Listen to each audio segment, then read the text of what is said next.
past years. I mean, we've always gotten phenomenal response.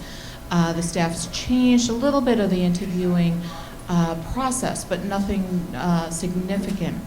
So this is really the first public opportunity that I have to share with you that the Faculty Committee on Admissions will actually have to start pulling back acceptances. Not that applicants aren't going to be accepted, but we've never started this process this early on in the month of January. And you may find some of your students coming to you asking you what letters mean. Everything will be spelt out in the letter. And of course, should you have any questions about anything at all, just as if your students have any questions, that they can just reach out to all of us in the admissions office. So I wanted to share that with you, just so that you would have the heads up should anybody ask you about that. Now, you Jody. said pulling back acceptances. You're not going to say, you're not going to take back any acceptances? No. Moving forward, because of rolling admissions, we've been interviewing since mid-September. We will continue to interview until the end of March. The past several years, any recommended applicant that the committee voted on for acceptance, we would be able to admit all the way through until the end of January, quite possibly even early February. That's just not going to happen.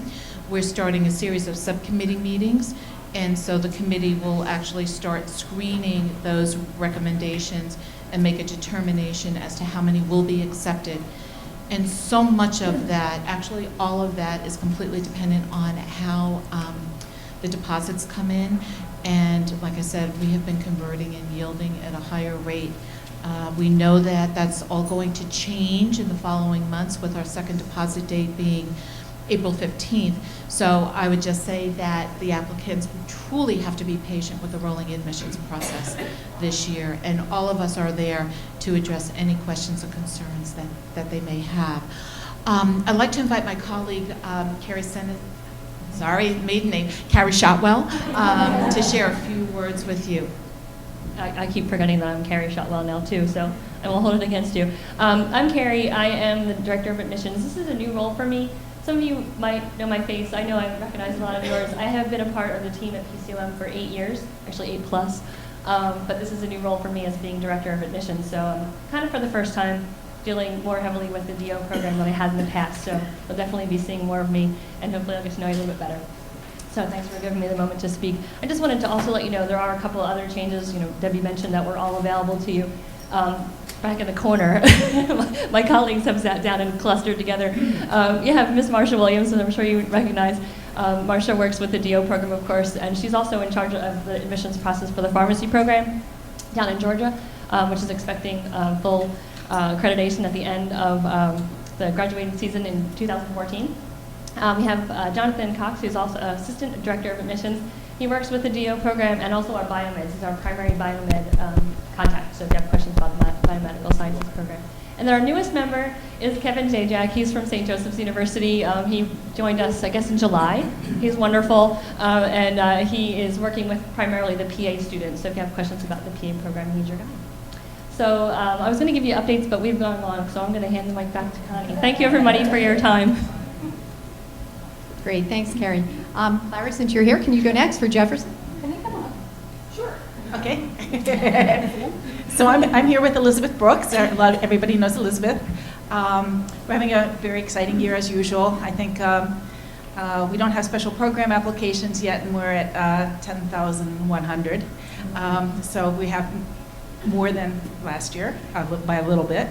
I don't know if there's a lot of real new things going on, but I don't know if everybody knows what's going on, period. So I'll just mention a couple things. We started, this will be our third year that we had what's called the College Within a College program. Students can opt in the January of their first year to start this program. We sort of call it a mini master's. There are 2 tracks right now that they can do: translational research or global health, population health. And it's a series of additional seminars through the other 3.5 years. And at the end of when they graduate, it hasn't happened yet, so I can't tell you for sure how exactly what it'll look like, but the students who complete that will get a certificate in saying they had an area of concentration. in one of those two areas if they do that. So it's kind of nice. I can't tell you that, I guess what always comes to mind more than anything else, the number of students who I would talk to when they came to interview who told me they were going to do an MPH and never did. So I think this is nice because it takes no more time and no more money. And we've had in the range of 25 to 30 people sign up for the track each year so far. So that's kind of exciting. We've always had an MD, MBA. The MBA part was always with Widener University. That is still an option, but we also now have the option of the student getting their MBA from the University of Delaware. So that is new this year. And I guess, we are the medical school for Delaware, so we're always having closer and closer ties with the university.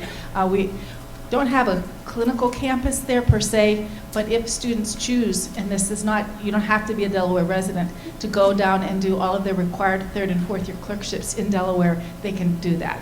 And again, that's, at this point, I think it's capped at about 15 students, and it's been fully subscribed, and people really like it. It's a very nice environment to be in, cheaper than Center City, Philadelphia. So nobody's gone home to live with their parents, though, I don't think. And we try not to, our lips have been sealed in terms of parents knowing about this program.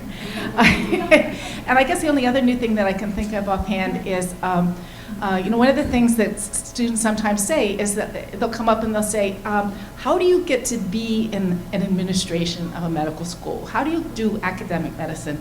Above and beyond whatever specialty they want to go into. Well, our dean has started a leadership forum, and again, it's about 15 students that have been chosen from the second year class. They meet on a monthly basis with various people around the university and medical school at very high levels. I heard that last week they met with the current president of the university. So it's a way to sort of hobnob a little bit with people at the higher levels of the administration and give you some tips about if that is something that you're interested in, how you might go about it. So that's kind of cool. I'm glad to answer any questions, but those were the thoughts, the things that I thought of that you might want to know about. Okay, thank you. Thanks, Claire. Maria Demler, Director of Admissions at Temple Medical School. Thank you. Hi, everyone. I am here today with Jermise Harris in the back there. She is our recruiter. So if you'd like to have Temple come out and visit your medical school, or you have any health fairs, just let us know. And Jermise has been with us since May and has been out recruiting for us. And Grace Hirschman is not here. She sends her apologies. But I am here to plug the Postback program for her. We have our Career Changer program, and we also have our Enhancer program, two distinct tracks. I have some brochures, which I'll put in the back by the coffee if anyone wants to take one. Our Career Changer program, if you know of anyone that's looking, the deadline is March 1st, and the Enhancer program, the deadline is in mid-May or early June. So those programs do offer a direct link to our medical school. Anyone that's accepted to either of the Postback programs has a conditional acceptance to Temple Medical School after successful completion of the program. We also don't have our special program numbers and had a record year. Again, we had almost 11,000 applications. We won't break 11,000 borders. So we paced ahead by about 500 or 600 for pretty much most of the application cycle, and that's where we wound up at the end. So lots and lots and lots of people still interested. We have our MD, PhD, and our MD, MPH program, which have been around for a while.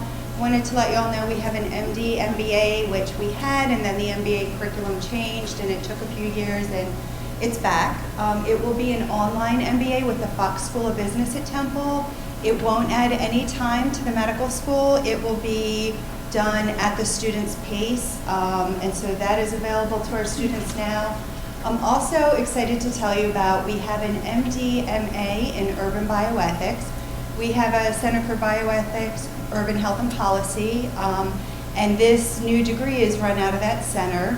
It's the only one in the country focusing specifically on urban bioethics, and it deals with issues that are unique to the urban communities. It works with the students to teach them about needs analysis, partnering with the community, and applying for grants.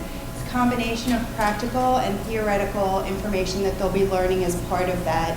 That program also doesn't add any time to the medical school curriculum. It's 2 years, and students do a course each semester in the first and second year, and then some online courses that summer in between, and will have that degree at the end of their second year, or they can choose to join it later in the curriculum, but just have to balance the clinical work with the in-class work for that.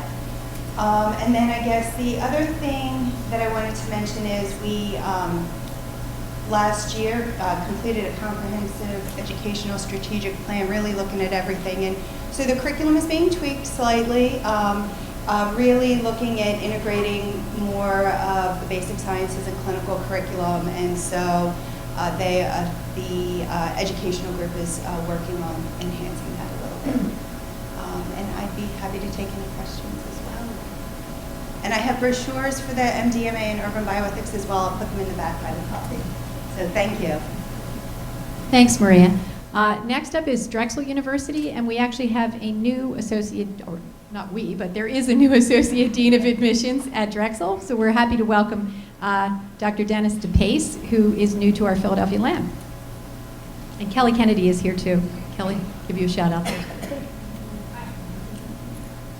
Thank you. It's a pleasure to be here, and I really am kind of learning the ropes now for this. I only started the position last May when I had the fun job of calling students off the wait list and calling them up and saying, "Hey, would you like to come? Still interested in our school?" That was fun. But now I'm getting into the drudgery of the job, and when I was asked to do this, most of you who would know Sam Parrish would know that Sam has gone on to be the Dean of Student Affairs at New Medical School in Quinnipiac.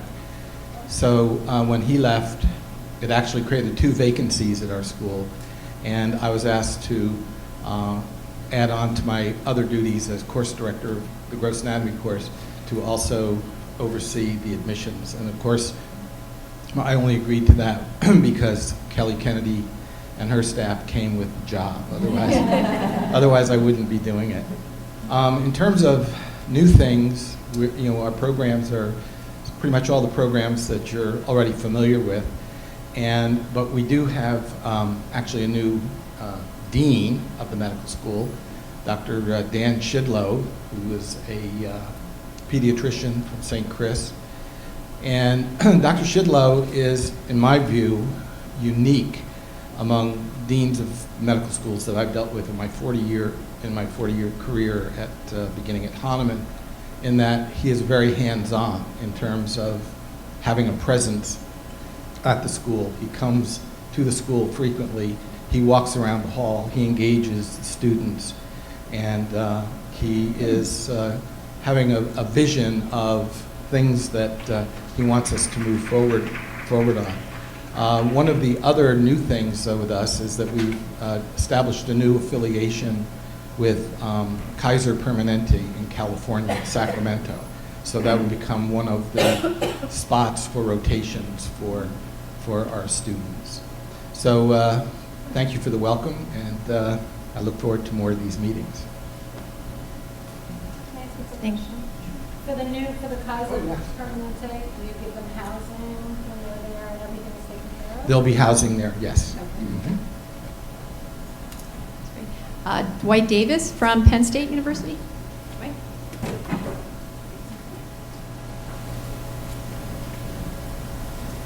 Well, good afternoon. I'll be brief. This is one of my favorite meetings, and I really enjoy getting an opportunity in January every year to kind of reconnect. I'm on a panel, so some of these things I'll talk about in my brief 10-minute period of time, but let me just mention a few things new at the College of Medicine in Penn State. First, we have started a 2-year-and-a-half rotation at our newest regional campus, which is at University Park. So our third-year students now have the option of spending their entire third year at University Park and taking their required senior courses there as well. The nice thing about that for the student is that there are no residents there. So they have an opportunity to work as the second in command on all of their clinical services. They scrub in on the surgical cases. They see the patient's not too sick. They're the first patient, the first person to get to see them. They get to know the hospital and the hospital staff very well. They get to have an attending physician on every rotation that's the same person for the whole rotation. So for some of our students, it is a very nice environment to be able to be in where you have very close ties with the clinical faculty for the entire year and really get to know the institution and they get to know you very well. So we have a cohort of 14 students this year presently, and that number is going to gradually increase to 24 over the next couple of years. We have now have university approval and have a couple of students in our MBA program with the Smeal Business College at University Park. It's a 5-year program. They will start their MBA year after their 3rd year medical school, and they'll be doing a business, if you will, project during their senior year. We also have an MPH program where there are 2 separate degrees, and that's also a 5-year program at the university, at the medical school. And the last thing I want to say, and I'll show you a slide of this, is we have a new curriculum, and I'll talk about that briefly in my comments coming up.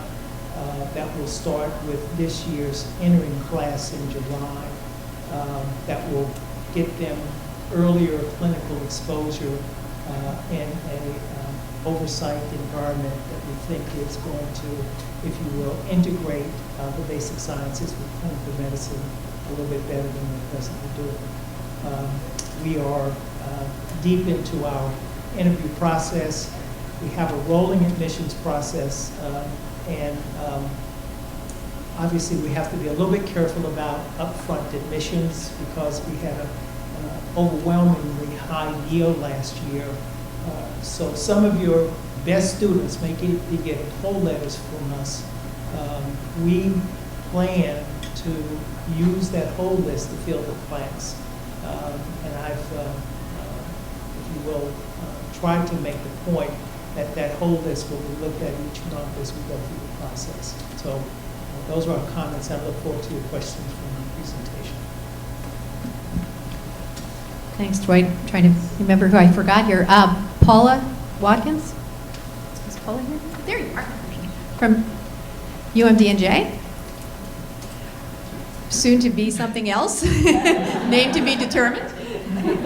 Actually, you're sitting in on the campus of what would be our sister school, effective July 1st of 2013. And coming up is Erin Michelle. Erin's the newest member of our admissions office. Really happy to have her. Her former colleagues are all from the Philadelphia College of Osteopathic Medicine, so we're happy she's with us here in New Jersey.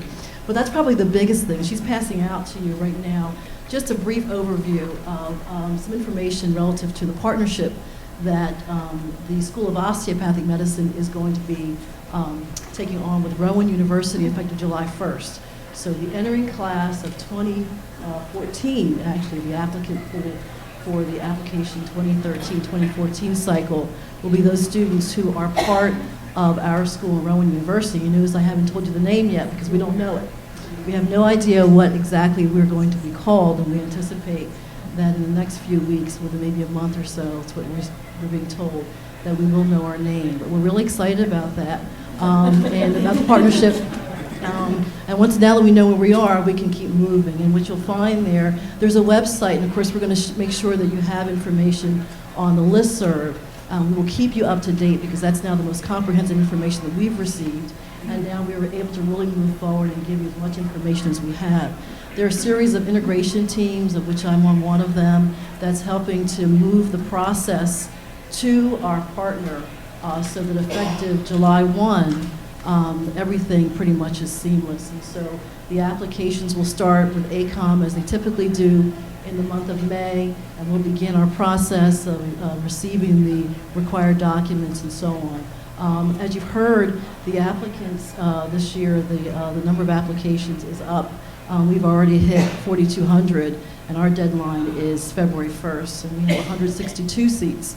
And as you've heard, there is definitely a high yield, and some of your better applicants may have found themselves on our wait list because of it. But we encourage your students to contact our office to find out exactly where they fall, what they look like, and we do encourage that. We probably will be utilizing our wait list very heavily once our interview process ends, which last year was toward the beginning of May, because we did have a large applicant pool. And so we'll be encouraging our admissions committee to continue interviewing at least through the end of April, beginning of May again this year, because we're typically seeing a lot of great applicants through the entire application cycle. I also wanted to let you know that we have a combined degree program with St. Joe's University, which is the DOMA in Medical Humanities, which is new. So with that, there's the DO PhD, DOMS, DOJD, DOMBA, and now the DOMA, which we're really very excited about. So we want you to continue send your applicants to us, but I do encourage you to call. That's the one thing we do want students to know if they're very interested in where they fall, and what the opportunities for improving their place on the wait list and getting a chance to be considered for us. They can contact us, and we will give them an idea as to what the opportunities might be for them for entering class. Okay, thank you. Thanks, Paula. Mercedes, are you here to? I'm here. There you are, to continue the possible name changes. Hi, everyone. So I noticed Carol Terragino is not here. I was actually hoping that she would be here. Because Carol Terragino from Robert Wood Johnson has actually been very involved with the Rutgers UMDNJ Student Services merger. I remember the very first integration meeting that I went to that just dealt with admissions. The Courtney McCainiff, and I'll probably mess up his name, Elizabeth, so I won't even, his title, so I won't even take a stab at it, but I think it was a pretty long title. He oversees enrollment management, student services, everyone reports to him. Seemed like a nice enough guy. The very first thing that he said was, we are committed to holding the students harmless. Anyone who knows me knows that I am a fierce student advocate. So I may be in admissions, but I think in another life I was a student affairs person. So I was a little skeptical, and I fully believe him, because this process has been so thoughtful in terms of, you can't hear me? Can you hear me now? Okay. So this process has been very thoughtful in terms of taking the students into consideration and making sure that your students won't be harmed in this process. So as far as I know, and I've been promised and assured and guaranteed, and as you can imagine, we're going to be New Jersey Medical School, regardless of what may come before or after the name. We're going to be Rutgers University, New Jersey Medical School. We don't anticipate a name change other than moving from UMDNJ to Rutgers University. I don't think the students will even notice. I do think that they're going to notice that there will be amazing opportunities for them in terms of research collaborations, in terms of funding opportunities, in terms of financial aid, as you can imagine. I mean, 2 years ago, we increased tuition by almost 18%. And it was heart-wrenching for us because it really hurt our students. I think our students will be well protected now. So it's unfortunate to say, and I love UMDNJ, but I think that this will be a very good thing for students. So I'm not worried. We're not worried. Our students are actually not concerned. We thought we would get 1 million questions from students, and they could care less whether they're Rutgers or UMDNJ as long as they're part of New Jersey Medical School and they're going to graduate as an MD. And they're going to be treating patients.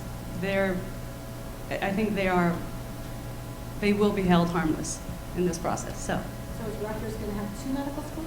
So, as far as I know, this is why I was hoping Carol was here. I was like, no, Carol will take it. She'll love that.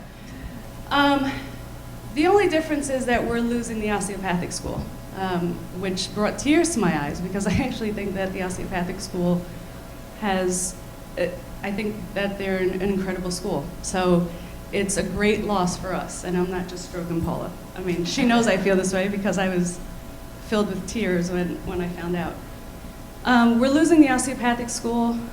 Rutgers will have Robert Wood Johnson as one medical school, New Jersey Medical School as a second medical school. That won't change, just like we're independent medical schools now as part of UMD&J. We will remain independent as part of Rutgers University. I don't anticipate, and let's just say worst case scenario, in a few years they decide that that's going to change. There's no way that that could possibly take place in less than 5 years at the minimum. And that's my own personal opinion. So, I do have a lot of other updates, but I know that everyone wants to hear about the merger. So our name isn't really changing other than UMD&J becoming Rutgers University. Our students won't be affected. If anything, they'll be benefited a great deal in terms of their opportunities. And we don't think that they'll really feel the transition. So I'm actually very positive about the transition from UMD&J to Rutgers. I think I've been very impressed with everyone that I've dealt with at Rutgers, so I'm very excited, and I think that we will all have many more opportunities now with the larger university, with tremendous funding. Keep that to yourself, Elizabeth. All right, so our students, regardless of the merger, remain very active.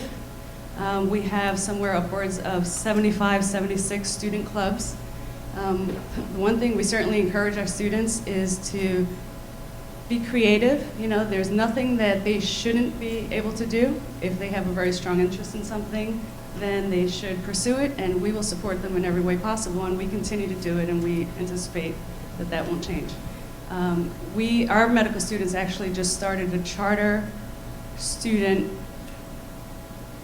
neurosurgery interest group that will actually be taken nationally, but New Jersey Medical School students have started the charter class. And this is a club or an organization for students that are specifically interested in neurosurgery. Our former chair of neurosurgery is the immediate past president of the AMA. And so he's been a great supporter in helping the students develop this. I think that's it. Anyone have any questions about the merger? That's great. Okay. Carol Terragino, by the way, sent her regrets, but they actually had an accepted student day today, which is why she's not here. And last but not least, Kristen Brown, I don't know where's Kristen, there you are. I missed you, from Commonwealth Medical College. Hi everyone. I don't know too many of you. I am fairly new to admissions at TCMC. So for those of you I haven't met yet, I hope to connect with you before the end of the day. My colleague was not able to join me today, unfortunately, so I do have some notes to keep you all in the loop of some new updates. We recently hired a new Associate Dean of Student Affairs and Admissions. Her name's Dr. Linda Berardi-Demo. I don't know if any of you know of her. She was at University of Pittsburgh for many, many years, and she's been wonderful. She's really taken the reins at TCMC, especially in admissions, and she's been making a lot of changes, and I think they're wonderful. One of our biggest things, as you know, our doors just opened in 2008, so we'll be graduating our charter class this spring. We're all very excited about that. We'll also be graduating our fourth Masters of Biomedical Science program this May. That's a one-year program for any students who are looking to sort of boost their GPA for medical school. We do hold seats in our medical class for successful graduates of the MBS program, but we do tell them there's no guaranteed acceptance. I know some schools, they do, you know, if you get a certain GPA, you automatically matriculate. We don't do that. But we have our largest class this year in the MBS program, so it's growing. We matriculated 69 students into the program, so we're very excited about that. Also, we just got approval from LCME to up our class size for this fall for our MD students to a size of 100. So that's up from 65. We're very excited about that. Our charter class, they're getting ready for their residency interviews. A lot of them have been getting their interviews. We're getting excited for our first match week. So we're very optimistic. Everything is kind of going according to plan. And there were talks in the past about affiliation agreements. A lot of people ask us that. At this time, our new dean and president who just came on board, Dr. Stephen Scheinman, he has been saying in most public meetings, at this time there are no new affiliation talks. Who knows if that's going to change in the future? It may very well. And right now we don't have any new curriculum changes. There's no new requirements, nothing like that to fill you in on. But the one thing we did want to let you know is we got the scores from our third year MD students from their STEP exams, and it's the second consecutive year that the Step 1 pass rate of our students was above the national average. We had 98% of our students pass the Step 1 compared to national average of 96%, and our scores were also above the national average. We had 231, higher than the national mean of 227. So we're very excited. We're just kind of going with the flow with our students. Everything's in line, and we're if anyone has questions, I'll try to answer them as best I can. Yes, Mercedes. I'm just curious, what's your mean Mcat for your entry class? 29. It's fluctuated between, it was 28, 29, 30. This year it's been a 29. Because it is going to be our largest class in the fall, we are doing the most interviews we've ever done. To fill a class of 100, we're conducting about 600 interviews this year. So we're very busy in the admissions office conducting those interviews. We figure we don't have that long enough of a track record really to know how many acceptances and interviews to offer compared to the amount of students that will matriculate. So this is what, they're kind of guessing we're probably going to offer about 600 interviews. We are 2 applications shy of 5,000. And so we're trying desperately to get to that 5,000 mark this year, but it's been our largest application season. That's right. Any questions that I try to answer? Okay, thank you. And if, again, if I haven't met any of you, I'd love to make that connection. I am the admissions recruiter, so I'm the one that's usually out on the road going to the health fairs. If you'd like me to stop by at your school or meet any of your students, I'd be happy to give you my card. Thank you. Thanks, Kristen. That's great. And I know we're a little bit behind schedule, but I did want to take a minute to just acknowledge any new advisors who may be in the room. Anybody who's new and this is your first land meeting, do you want to? Okay, why don't we just start in the front here? Anybody new in the first few rows? Do you want to just stand and introduce yourself, name, and what college you represent? Okay, welcome. Next. I'm sorry, what university? Temple. Oh, from Temple. Okay, great. Yes. Okay. Probably bring the mic down. I'm Kristen Malkers. I'm from the University of Pennsylvania. Kevin Wolbach from University of Science. Colleen Patrick from New York. I'm Katie Dock. I'm Nathaniel Lee from Temple University. I'm Ryan at Newcastle. And Becky Curtin. That's great. It's wonderful to see so many new advisors here. Can I ask our panelists for this afternoon to please come up to take their seats? I don't think so. Did you find the slides? I did. John, is there a way to show just these slides off in the front to make the...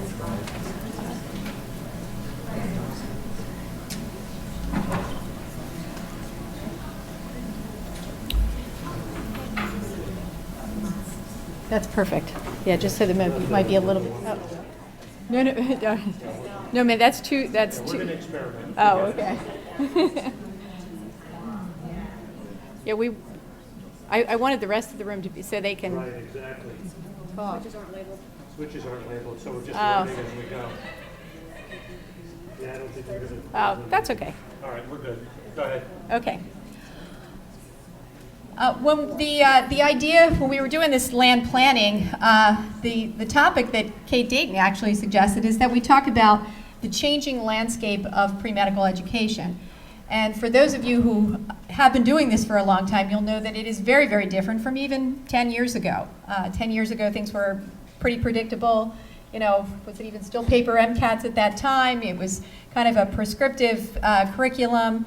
Things were pretty set and easy, and things are certainly not like that anymore. So we thought that we would really talk about three particular topics. First, the curriculum changes, because we know that's foremost in everyone's mind. And in particular, we thought we'd take a look at how those curriculum changes might really be affecting postback programs. And so Jody is going to be talking about that particular aspect. We also thought it would be interesting to take a look at just the percentage of pre-medical students who are delaying their application to medical school for 1, 2, 3, or more years. It was very interesting hearing Jeff Brenner's comments today that that should be an automatic, that students should wait. So we thought it would be really interesting to take a look at some of that data at our local schools and what percentage of those the class is delaying before entering medical school. And we thought we would have both John and Dwight comment about that, about the, is in fact holistic review favoring older applicants, and just what the traditional student, or the formerly traditional student coming directly out of undergrad, what their chances of admission are and what they're looking for in those students. And lastly, the kind of repercussions of delaying admissions, one of those is certainly that students can amass increased debt. And we really haven't talked about medical school debt in a while, and we thought it would be great to have a director of financial aid. So we have Kiana Bryant with us on the panel, and she's going to give us all a little primer in what's going on in the world of financial aid and some of the changes as far as increasing interest rates, et cetera. So in order to inform our discussion, I actually sent a list of questions to our colleagues at the medical schools to just get some data.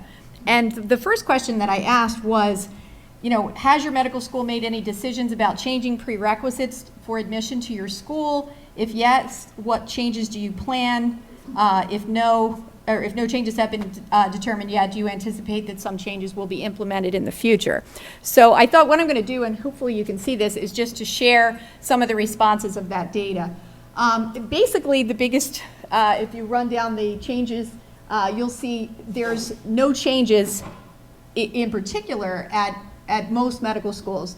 Jefferson is the one that is saying that they will now say just 2 years of chemistry, rather than being very specific and saying 2 semesters of Gen Chem and 2 semesters of OChem.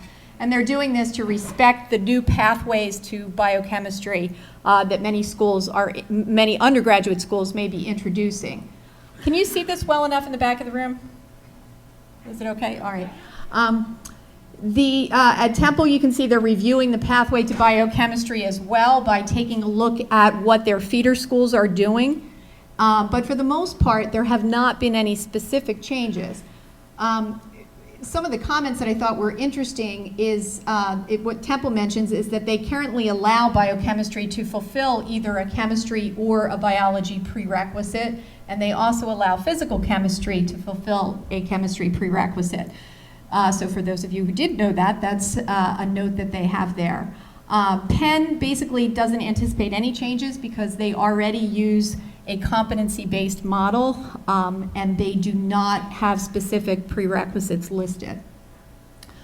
For many of the schools, Drexel, PCOM included, they have formed advisory committees that are looking into this issue.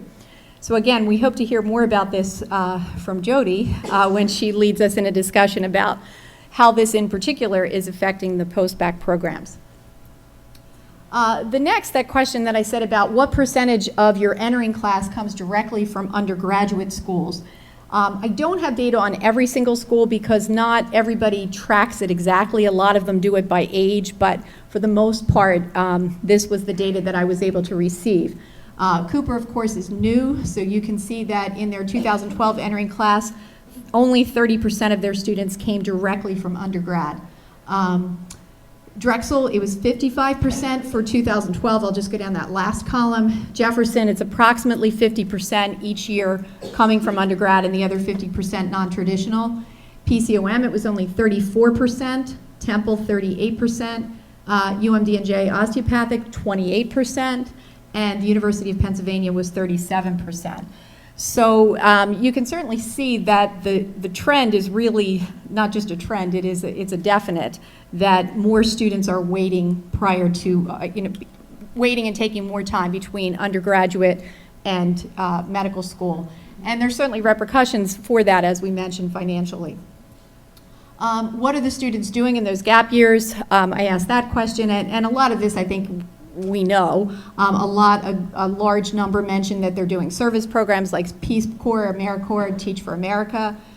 Many students going on and getting other graduate degrees in public health and some other fields, doing research programs, many doing postback programs, getting more healthcare experience, or certainly other work experience.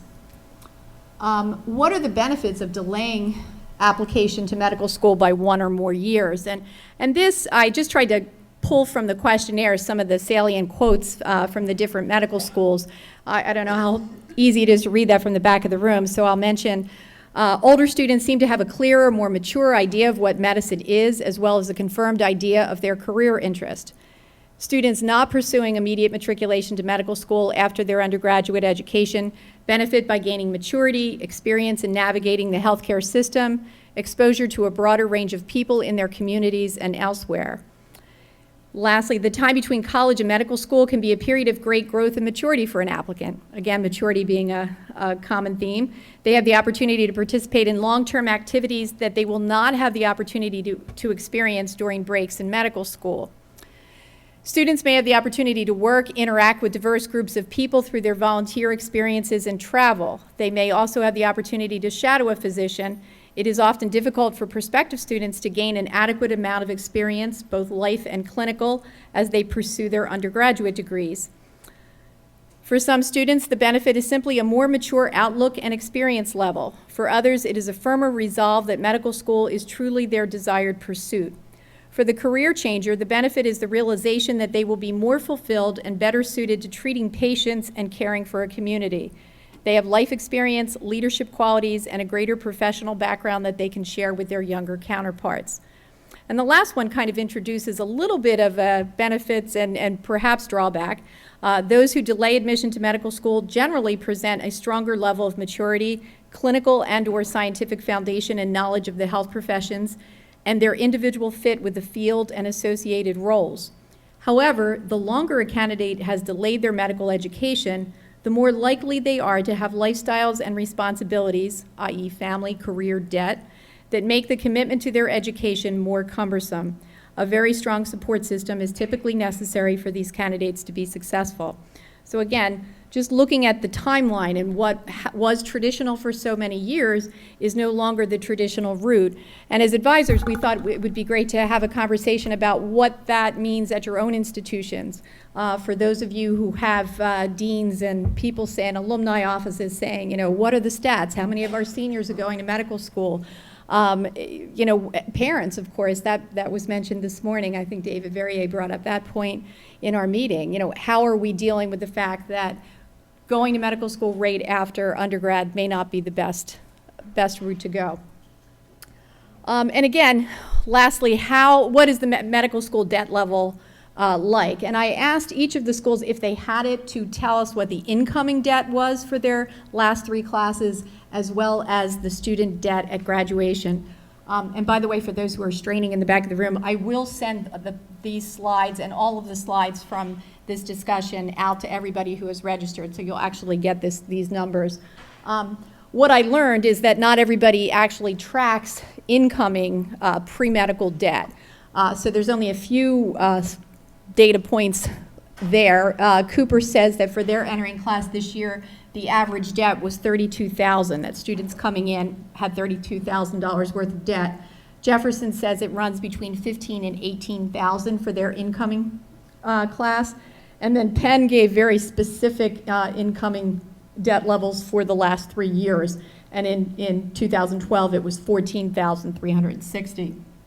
And then when you look at their debt at graduation, if we just look at the 2012 debt, again, of course, Cooper does not have a graduating class yet, so they projected, or Kiana projected, that just borrowing from Stafford loans alone without interest would be $175,333.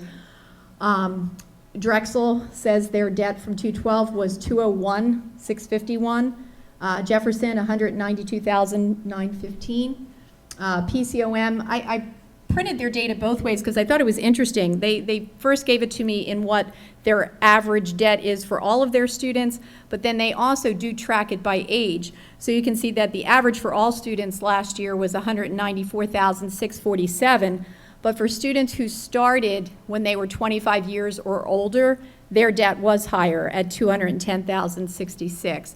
And again, one of those potential repercussions of delaying admission, amassing more debt or having more interest accrued.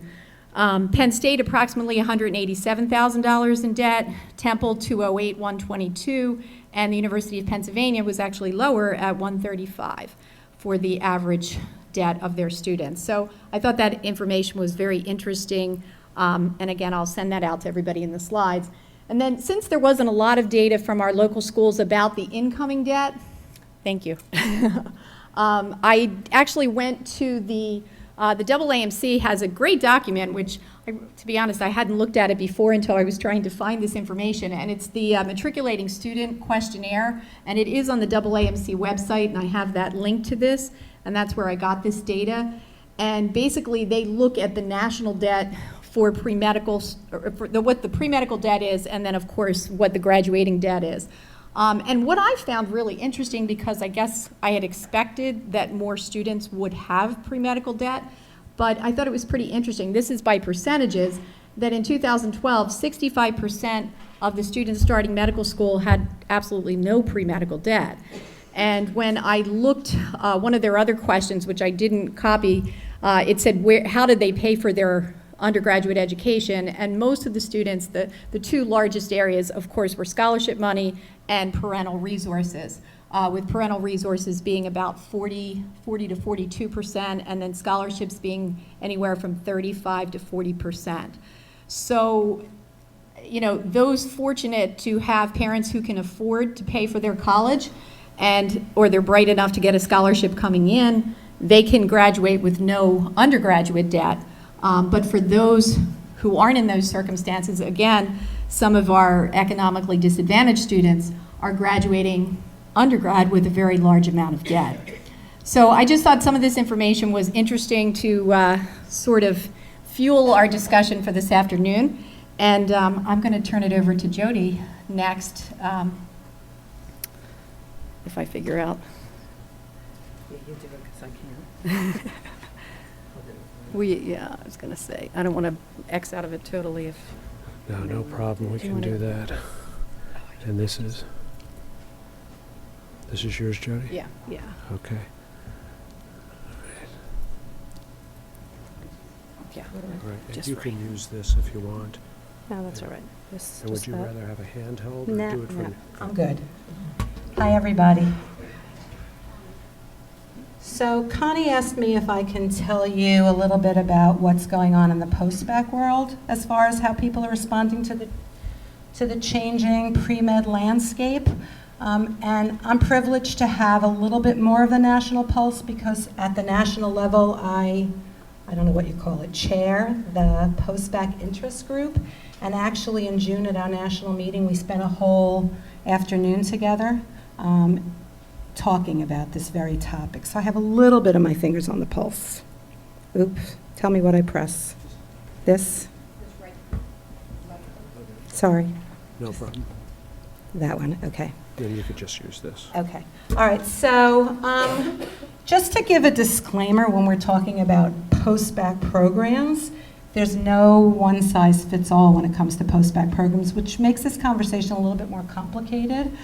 So for those of you who don't know, and I think most of you do know, they sort of fall into three general categories, but there's a million different subcategories. There's the Career Changer Postbac program, which is the one like I run at Bryn Mawr College. There's the Enhancer Postbac program for students who've completed the prerequisites and need a little bit more enhancement in the sciences. And there are those at the undergraduate level, and there are those at the master's level, and there are some at the medical schools, and there are some at graduate schools, so it's very complicated there. And then there are programs targeted for students underrepresented in medicine, and most of those are for enhancers. And, you know, when I use the word program, that's also very hard to even define, because some of us have structured programs, some of us allow students to take courses at a postbac level, some of us, the students, take courses in the undergraduate classes, some of us have classes directed just for postbac students. And so when I'm going to talk a little bit more about it, it's very complicated, because there is definitely not one size that fits all. And my guess is that a lot of us in this room, whether we work at the medical school or we work at the undergraduate level, even can wear a hat to call yourself a postbac director. So just a show of hands, just out of curiosity, because I think this will help us in the conversation later. How many people here work with postbac students at some level? See? So a lot of us do. So I think the conversation is pretty interesting. Okay, so I think the first thing a lot of us are doing, and let me also say a caveat when I mention some of this, I think a lot of us are asking the same questions, whether we work only with undergraduates or we work with postbacs. I don't think there's any magic questions or answers that just pertain to postbac students. So I think the first question is a philosophical one that I think a lot of us are struggling with, especially as the new Mcat comes out, is what is our responsibility on our own campuses to teach to the Mcat, or to cover the material in the new Mcat in our courses. And I think postbac programs have even more of a challenge because the Mcat is expanding and asking a lot more questions in a lot more areas than just the traditional science classes.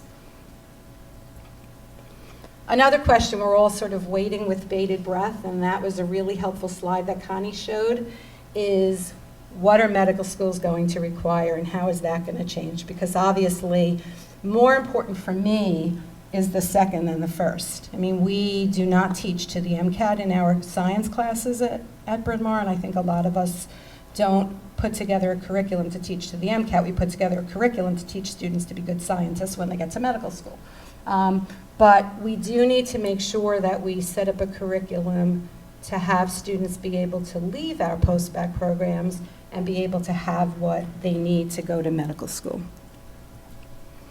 And then the third question, and I think this question everybody could relate to, undergraduate pre-med advisors and people who run postbac programs, is how much influence do we have at our own institutions to have a dialogue with our science faculty about changing any course content and course sequencing. And I think most of us are struggling with this more around biochemistry than anything else. And can students get to biochemistry in the traditional 1 year of bio and 4-semester traditional chemistry sequence? So I'm going to start with the latter that I just asked and telling you, I think when I think about what postbac programs are sort of thinking about and planning for, it falls into 3 general areas. And the first area is that tinkering with the course content. And again, you know, what kind of influence do we have? I mean, I feel really blessed. I'll give you an example of what we're doing. I feel really blessed to work at Bryn Mawr College because I happen to report to the provost, who also oversees the faculty.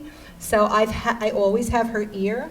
And what I did years ago, as soon as the MR5 committee started to form, and we started to get a glimpse of what was going to be in some of the new competencies, is I started to keep her informed. And we brought 2 people from the original MR5 committee to our campus, I don't know, 2 or 3 summers ago, to meet with the faculty to provide them information and to educate them about what some of the changes were going on. And we have our bio faculty and our chemistry faculty have been meeting regularly ever since through encouragement by the provost. Certainly I don't have the specific influence, but I think, again, she was very interested and excited about this. And what we've just rolled out this year for postbacks, and we're looking at this for undergraduates, is that by the end of the 1-year biology sequence and the 4-semester chemistry sequence is hopefully enough biochemistry that will meet medical school requirements of biochemistry and give the students what they need in biochemistry for the Mcat. We're even tinkering with changing the course names. And I think a lot of us are trying to have these conversations at our own campuses. So I think this will be good meat for further conversation later. I'm going to hold the questions unless you have a quick one. I just wanted to clarify, so is it going to be a biochemistry course, or is it biochemistry content within Orgo and Well, for us, what it's going to look like is in the bio sequence, in the biology course, there's a lot of biochemistry. In the 4-semester chemistry course, the final semester, we're going to call it biological organic chemistry. And the biologist and the organic chemistry department are working very closely together, so by the end of that, students will have hopefully a lot of biochemistry. The other thing we've done, and again, I don't want to make this about us, I'm just giving you an example, is I just sent those course syllabi to a couple of medical schools that do require 4 semesters of chemistry plus a semester of biochemistry to get their feedback. So this is all a work in progress. The other thing I think a lot of postbac programs are toying with is the timeline for our programs. Some of us have no timeline. Students show up and they take whatever courses in whatever sequence they want, part-time or full-time. For others of us, like mine, there's a very structured start and end time, and we're a 1-year program, and it's a big challenge to think about in 1 year, preparing the students to complete all of the course requirements that we still don't know whether or not medical schools are changing. How they're going to change. One of the examples of, I think, what some of us have done is we are making all students start at the same time. So we used to have 2 start periods, so people could start in the summer with general chemistry, and then during the academic year, in the traditional sequence, they would take biology, physics, and organic. Or they were able to start in the fall with general chemistry, biology, and physics, and the following summer finish with organic chemistry. We have cut out that latter option so that students can finish in May with the traditional core sequence and still be able to, in the same year, finish up whatever they may need, maybe not outside of the traditional sciences, but like statistics or whatever might be rolling out for medical schools in the behavioral sciences area.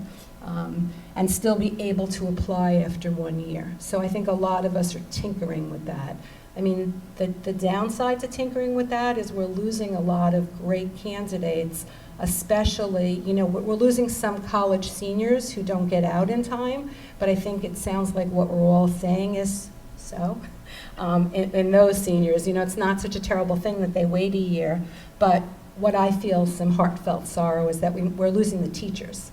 And the Teach for America folks who can't get to our campuses in time for the summer school. And then the third thing I think we're all trying to work on is educating future postbacks through websites, through when a lot of us get calls every day about what they could do before they even start applying to postbac programs, whether it's as they plan their undergraduate degrees or in between to take courses in other areas and get those done, like math, like the behavioral sciences, like the English. I mean, we do have a great cohort of engineers every year, and sometimes they don't even have the time to take some of the core English courses. So we're trying to figure out ways to educate those future postbacks of what they can do while they're thinking about postbac programs. I have a couple of hopes that I've heard from postbac directors. And one hope, and it sounds like in Philly there's lots of potential for this, is that medical schools don't wind up whatever they require, that they give us the flexibility to have students still prepare for entering medical school without adding a lot without adding more specific courses. Because if there are a lot more specific course requirements, it really is going to not only impact post-bac programs, which is what I'm here talking about, but I think it's going to impact lots of undergraduates and the kinds of undergraduates we all still want to encourage in medicine. And then the second hope that a lot of us have who run post-bac programs is that the whole behavioral sciences area. And we dream, and I think the AAMC knows this, is that they could figure out a course that helps all pre-medical schools get what they want them to get about thinking about the behavioral, psychosocial determinants of health, whatever we all think that pre-meds need, to use that open sourceware and to have people pre-meds take a free course at some point that the AAMC has helped put together. I think that would really, really help us all. Connie also asked me to talk about really briefly a couple of other points, and I'm going to just really run through these very, very briefly. Lots of us have linkage programs, and she asked me to talk about the impact that all these changes might have on linkage programs. And I think that is so variable that it's hard to generalize. But I think some of the medical schools who have linkage programs with post-bac programs require an Mcat to be done in the spring. And if there are more content areas in the new Mcat, which we know there are, then some post-bac programs can cover in that traditional post-bac program. That could be very tricky. And then the other thing is it's very going to be dependent on if medical schools add any additional requirements. The other thing she asked me to briefly mention, I think we're going to get a lot more information about finances and financial aid, is what's available for post-bac students and will costs increase if more courses are required. Again, this is so variable. It depends how we categorize our post-bac programs, if they are considered post-bac programs, if students are full-time and part-time. I know that many of us, for many of our programs, students can use Stafford. I think it all depends on how we categorize and how much they can borrow. For our post-bac program, which is considered a fifth-year undergraduate program, students can borrow up to $12,500 a year for Stafford. And then they have to piece together the rest with alternative loans. Will cost increase if more courses are required? I think probably. We set up our post-bac program so that there's a semester fee, whether students take 2 courses, 3 courses, 10 courses. I mean, obviously, we're a full-time program. Students don't have time to take more than their 3 lab courses a semester, and then they have to pay additionally in the summer. So I think a lot of us, it will be more expensive if they wind up taking more classes at the post-bac level. And then the last question she asked was advantages and challenges for post-bacs in the admissions process. I think the advantages we all talked about, Connie gave the same quotes for students, I think, who wait to apply as for post-bacs, and the word maturity, and that they have an interesting background, a more well-rounded background. Hopefully they've had more time to really get real-world experience. And I think the biggest challenges are going to be kind of, as we move on, how all of the changes in pre-medical core requirements get conceived at the medical school level. I think we'll wait till the end, Connie, to take questions, yes? Yeah. Okay, all right, thanks. Thank you very much. Yes, so that everybody can adequately cover what they want to cover. Dwight, would you mind coming up next? And I'll get your presentation up. Which one of these is it? It is the, that one. There you go. And, I'll get it for you. And I advance with... You can go here, here, and there's a pointer. So you can go backwards or forwards there. Okay, gotcha. Okay. So can you hear me in the back? I'll try and speak loudly. What I thought I would do with Connie's introduction for my presentation is to address the issue of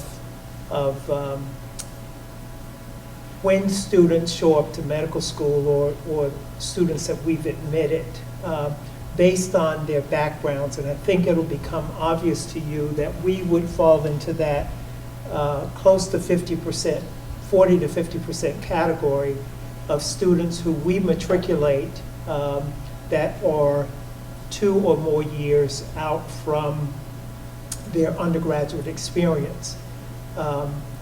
We do holistic review, and I pull some slides from my annual presentation to our students and our faculty to talk about the most recent class and what they look like. It's not all of them, but I think I thought it would be instructive for you to see those relative to the questions being asked. So I got that right. So these first 2 slides are background single subject majors for our present class of 148 students. So these first 2 slides just show you the diversity of the majors, and in green are the numbers of students that are matriculated with that particular major. And the one thing I can say is that this biology / pre-medical category 10 years ago used to consume probably 60 to 70% of my class, and that is no longer the case. So this is the second single major slide, and once again, pretty broad diversity. And I make the point to students that we don't care what you major in, as long as one, you show up with some passion for the subject you pick, and that you're prepared for medical school academically in terms of our requirements. So this next slide is what you may not have gathered, but I think many of you probably know this. So this slide represents students who come to us with double and sometimes triple majors. And at the bottom of the slide are students who have had graduate experiences. And the 2 points I would make here, which goes along to some degree with what Jeff mentioned this morning, is that a lot of our students are taking extra time to do more things of interest. And we certainly have a fairly reasonable number of students that show up with graduate experiences that you see at the bottom. And I think as we think about healthcare and what the future holds, this bottom group is going to become increasingly more important. We look at some odd things in terms of background diversity, and once again, I hope it feeds on this whole issue of previous experiences. So this slide and the one to follow talks about competencies in second languages that are significant, and most of the time they indicate, if not something that the student has grown up with in their household, some use of these languages in other environments. Pretty wide, diverse group, and this is the first year we've had 4 students who came with American Sign Language as a competency, and every one of them had worked significantly in the deaf community. After Jeff's presentation this morning, I should change this slide to say, and U.S. Backgrounds, but we do look at international experiences more to understand students who have placed themselves in other environments and who come to us with a broader view of the world in which they live. And so in order to get on this slide for me each year in the 46 countries represented, the student would have had to have had significant work, study, or service activity in one of these countries, and once again, pretty diverse, and I'll add the U.S. next year. All right. Now, this slide, all of you should know very well, and it represents teaching and mentoring experiences of students that come to us that we think is important in terms of activities that they've had. And I'll just make the point that many students on this slide had spent extra time doing a lot of these activities, Teach for America and some of those other programs that all of you know. And the right side of the slide are the students that you have picked to be TAs and mentors and the like for other students behind them, and have spent significant time doing those things. Now, these next slides, this next slide or two, really get at background experiences. And well, this is medical experiences, so you know that. I don't need to show you that. Now, work and life experiences. So, half of our students have been not just out of school for a couple years, but many of them have been doing something of significance in terms of background experiences. And I hope as you look at this and the subsequent slide that you realize that that's a pretty diverse group of experiences that students have found in terms of activities that they come. And for some of these, they were life or work experiences, and for others, they were activities that occurred at some point in time after college. So this is, I think, did I get that correct? Yeah. So this is the second one.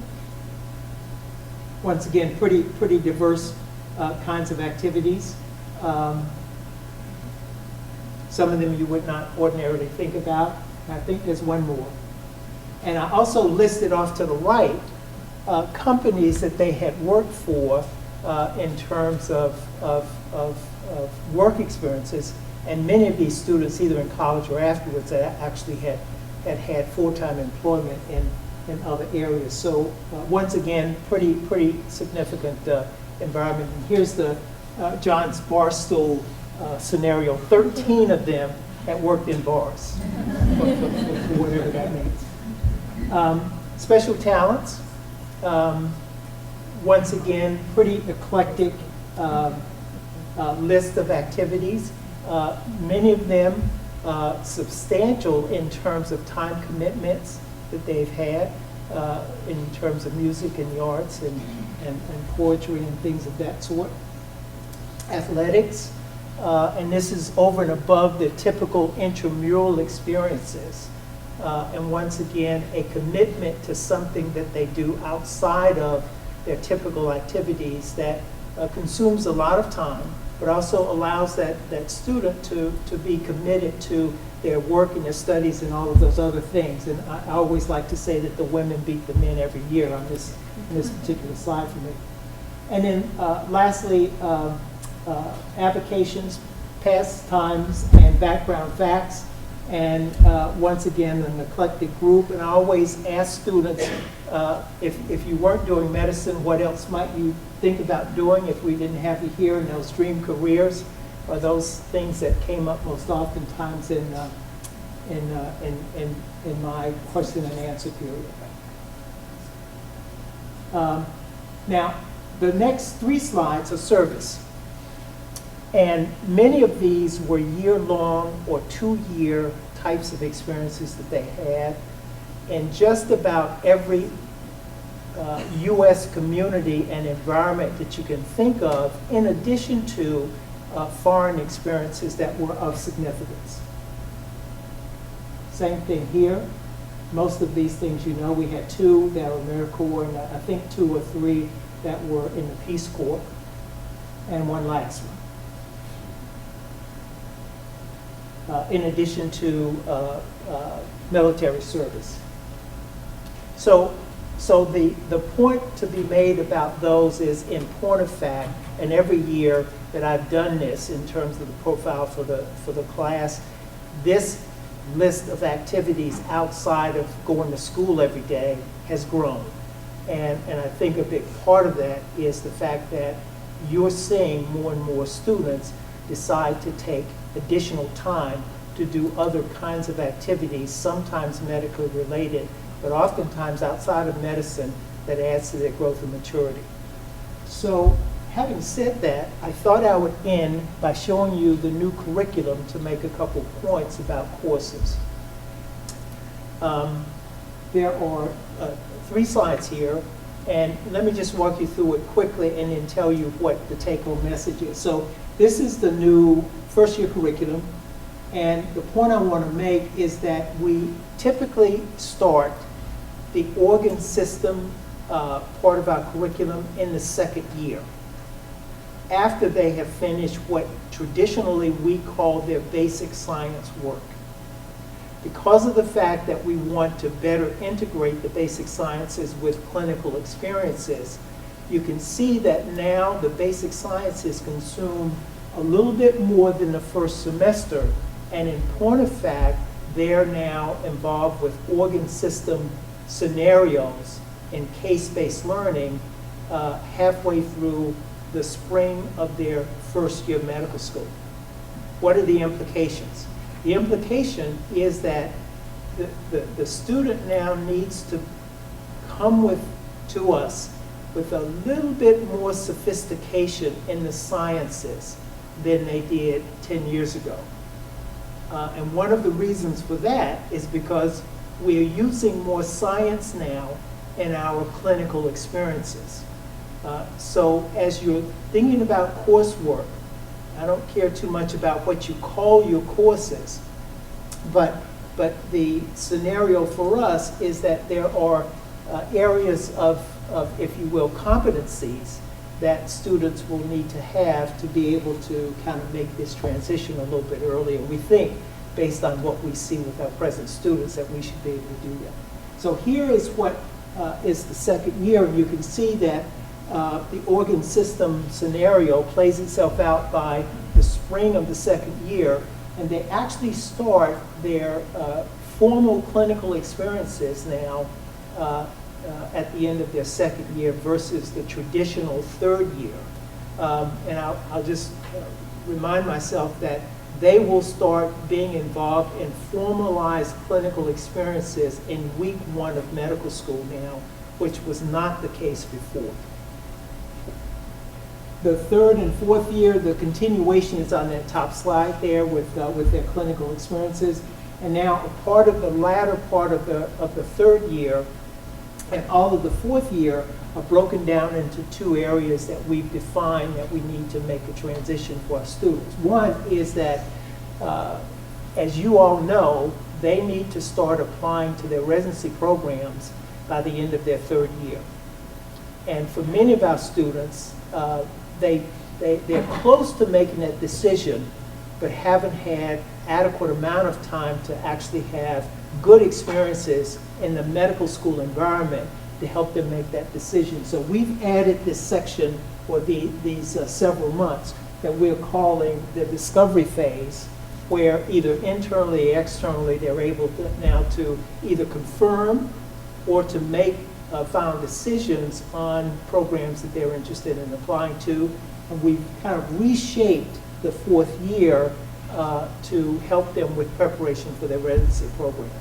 So I wanted to just pass those along just in terms of your thinking about what that first year student ought to look like and be competent in when they show up for us for the first part of their academic year. And here's my last slide. So we do holistic review. We read every application, and we're looking for 3 broad categories, which you see here. And I just picked out some prominent words or phrases from these other areas. If you don't see your favorite word up there or description, send me a note or grab me before I go and say, add this. That is very important to me. But these are the kinds of things that we look for in terms of personal statements that the students have written, in terms of the questions that we ask them on our secondary, in terms of the letters that you write to us, and more importantly, in terms of the types of questions and responses to questions that we get at the time of the interview if they're selected to come for an interview. And I think maturity is up there someplace, and we've talked about that word a lot, but we also talked about, have they seen the real world and understand the real world and had to deal with adversities and been able to overcome them. So I'll end with those comments and look forward to your questions. Thank you. I'll get that out for you. Okay, before I ask Kiana to get up and talk about the area of financial aid, I'd like to sort of take the baton that you beautifully put down, and that is, what are we looking for? I think what you're seeing also evolve now is medical schools are branding themselves.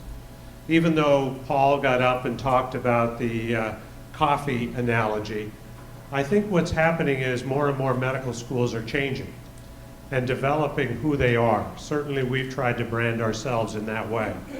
So is the same applicant someone who should apply to, for instance, Penn and to us? Probably not.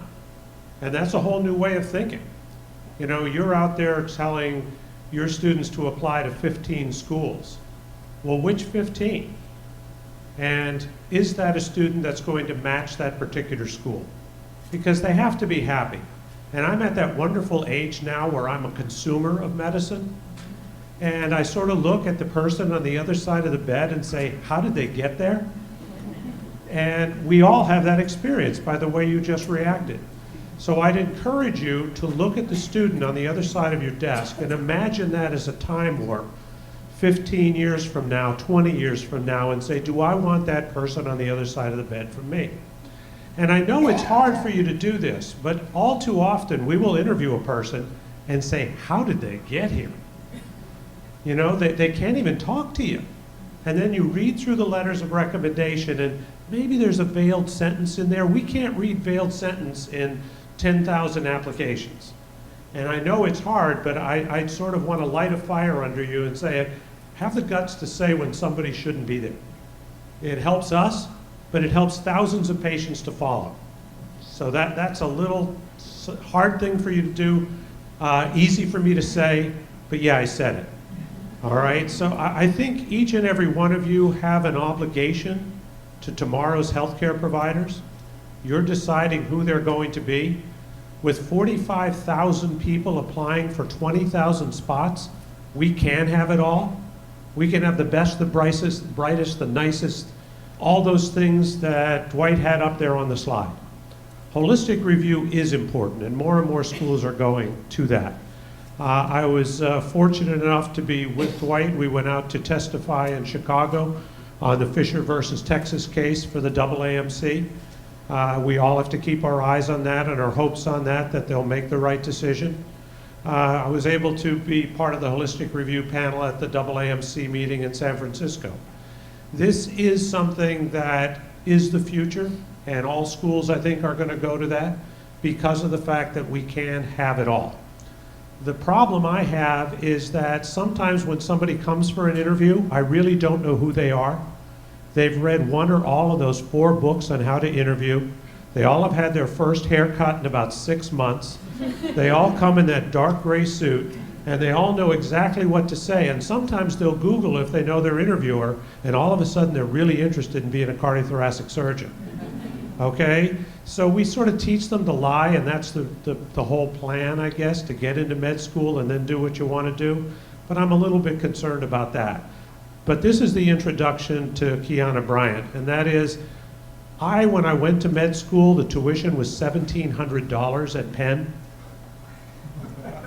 There was electricity then. Okay? Tuition was raised in my years there up to $6,000, and I remember going to my advisor saying, I can't afford this, I'm dropping out. He laughed and threw me out of the office. That was advising at that time, too. And he knew what was happening. But, you know, we're putting people out, telling them to teach, telling them to volunteer, telling them to be primary care providers, and when they leave, they have debt that to me is truly unimaginable. And I thought it's important for everybody to see that, and I'm going to have Kiana come up and talk about that.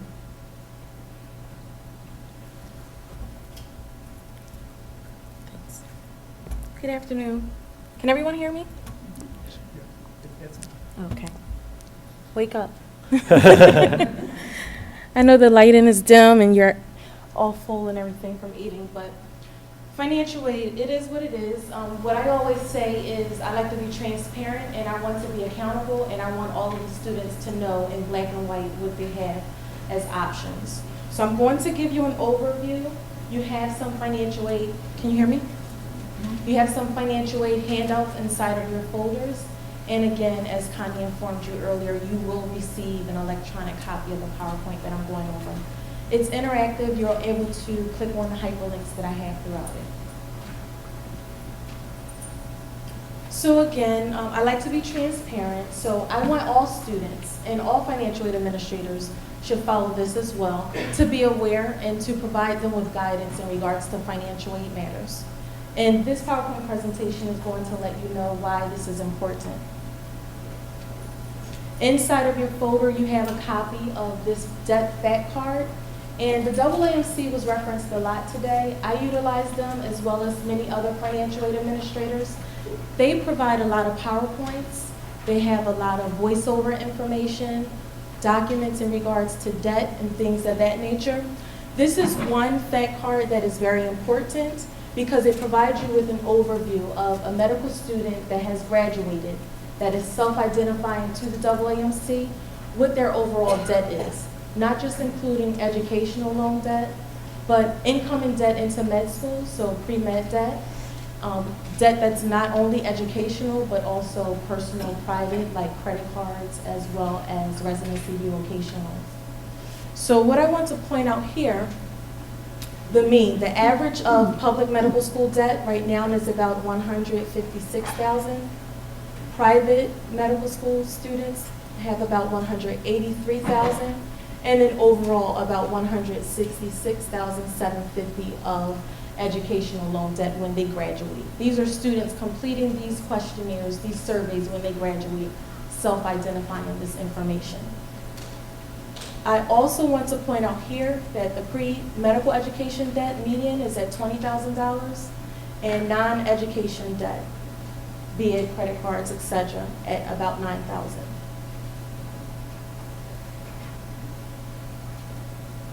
Because of those debt amounts, we want to make sure, all financial aid administrators want to make sure that we are providing the students with counseling, and this is mandated.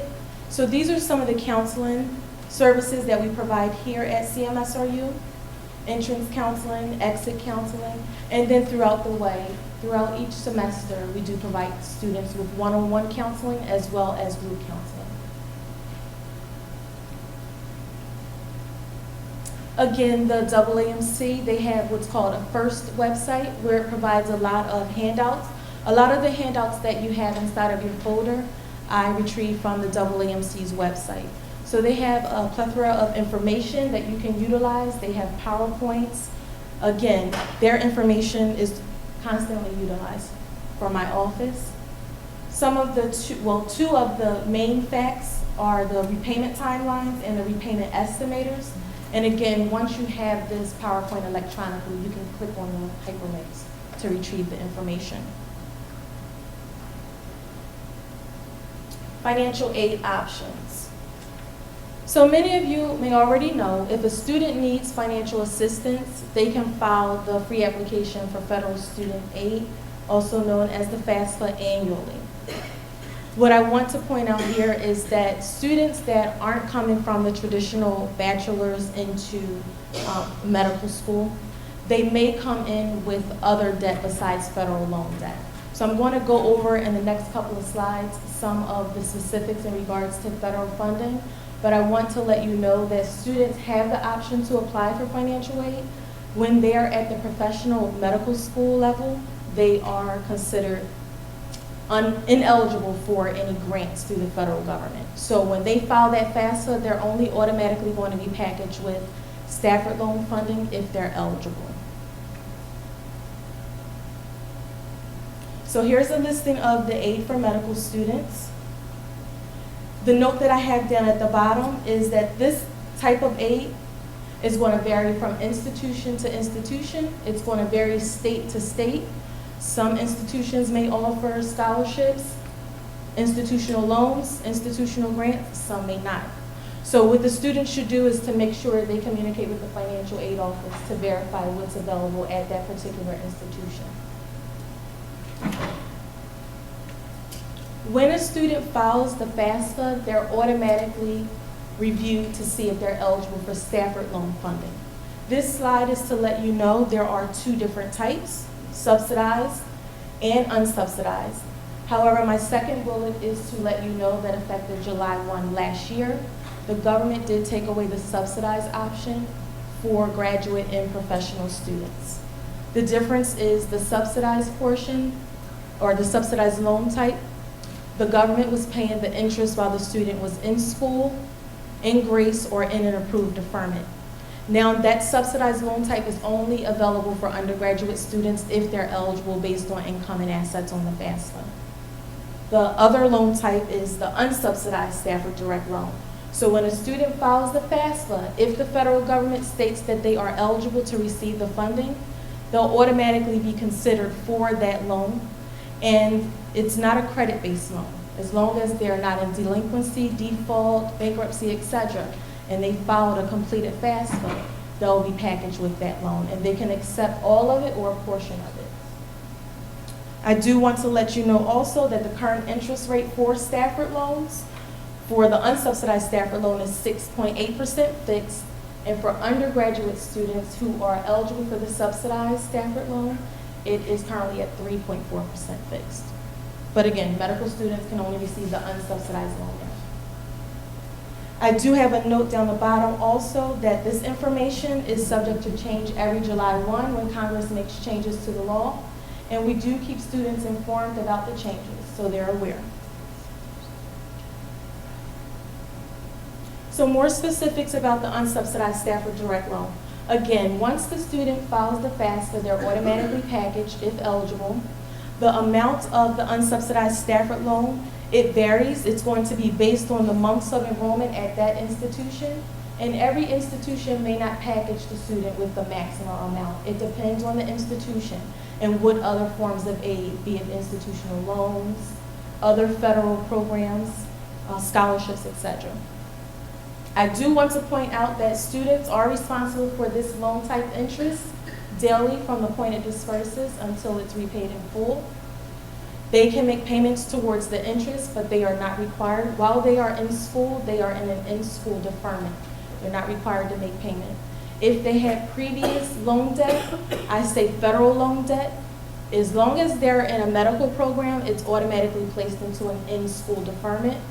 Students with incoming private or alternative loan debt, they need to verify with their lender or servicer because private loans vary. Some may give them an in-school deferment and some may require them to go into repayment. The unsubsidized Stafford direct loan as well as the subsidized has a 6-month grace period where after the student separates, be it graduation, withdrawal, inter-residency, etc., they have a 6-month grace period before they have to go into repayment where they're not required to pay. But again, interest is still accruing. Right now, the loan processing fees for the unsubsidized Stafford direct loan is 1% off each disbursement. And again, it's fixed at 6.8% interest. Now, the federal government has a lot of rules and regulations, and one of them is in regards to the cap or aggregate amount that students cannot exceed in regards to the Stafford loan borrowing, and that's the lifetime of the student being a student, whether they're an undergraduate student, a graduate student, or a professional student. These numbers next to each program of study, those are the max amounts. So as a professional medical student, they cannot exceed $224,000, and that number is including all of the prior programs. The aggregate loan limits do not include accrued interest, and students can verify online at the National Student Loan Data System where their loan debt numbers are, as well as their service or contact information. Now, and as I stated earlier, once students are packaged with the Stafford loan, if they need additional funding, they can borrow a Grad Plus. So this slide is just to let you know the differences between a Grad Plus and a private loan. The main differences, the federal loan, all federal loans are federally insured. If anything happens to the borrower and the borrower is married, the debt is not placed onto the spouse. Whereas with the private alternative loan, it varies. You have to verify with the private lender whether or not they have debt as well. Some may require the students to pay an additional insurance. This interest rate is fixed at 7.9. This interest rate is adjustable. It depends on the lender. Some lenders vary, but it's overall based on your credit score and rate indexes. A possible debt scenario is if a student did not enter medical school with prior loan debt and took all of the maximum unsubsidized Stafford direct loan every year, $170,000 will be the principal amount before interest and capitalization. So a deeper look at that is this slide to let you know that while they're in school, the principal and the interest is accumulating separately. But once they go into repayment, the interest is added on top of the principal for a new larger principal. And then the interest is accumulating off of this new larger principal. So it's just basically letting you know that they're going to have more debt than what's on their award package when they go into repayment. And there are two different options that federal loan borrowers have in regards to repayment or extended repayment after they separate from school. The differences are here. There are about 6 or 7 different repayment options federal loan borrowers have. There's a hyperlink there, and you have a handout. And then in regards to extended repayment, if you have a federal loan, or if students have a federal loan, they have the option to apply for a deferment or forbearance. This slide just lets them know, or lets students know as well as you, the difference between a deferment and a forbearance. It extends repayment. One provides allows the government to continue to pay the interest while they're in school in grace, or allows the subsidized loan to be paid by the government. And then all other interest is accumulating. And then the forbearance, all loan interest is accumulating on all loans. Here's a monthly interest formula for students that want to know what their monthly interest payments would be. These are some things that students can do to prepare for med school. I'll let you review that at a later time. And then I was asked to provide you with financing and repayment options. So there are various organizations, and hyperlinks are listed there as well. Some helpful websites. They have a first website for professional health advisors as well. That's the second bullet. Thank you.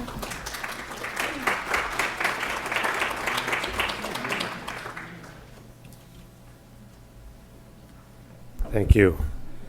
I guess we have a couple minutes for question and answer. Before we do, somebody found a parking card. So if you happen to have dropped your parking card, I'll have it up here in the front. Questions for anybody? Yes.